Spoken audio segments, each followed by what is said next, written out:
Io ho tanti sentimenti chiusi dentro nel mio cuore che non trovano una forma. Io credo che questa combinazione tra due donne, perché io ho parlato con Chiara Angeli quando ho visto quello che lei faceva in questo luogo, abbia fatto nascere qualcosa di molto bello, in nome della scienza, perché Volvo ama la scienza, attraverso la scienza cerca di salvare l'ambiente, quindi io credo che non ci potesse essere nulla di meglio di questa bella combinazione. Trovo il luogo anche architettonicamente ed esteticamente assolutamente straordinario, c'è questo sguardo sulla vita che pulsa, che è la vita di una città dove noi lavoriamo, e ci sono i presupposti per continuare un rapporto che farà fiorire nuove rose e nuovi mondi. Quindi ringrazio Volvo e sono felice di essere qui con la Milanesiana. Ci siamo incontrati con Elisabetta Sgarbi quasi per caso, ci siamo piaciute, abbiamo condiviso dei valori,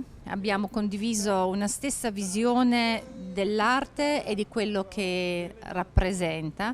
Abbiamo avuto degli artisti importanti, abbiamo avuto degli scienziati importanti, degli studiosi importanti, e per noi, per entrambe le sere, è stato motivo di orgoglio e di grande soddisfazione.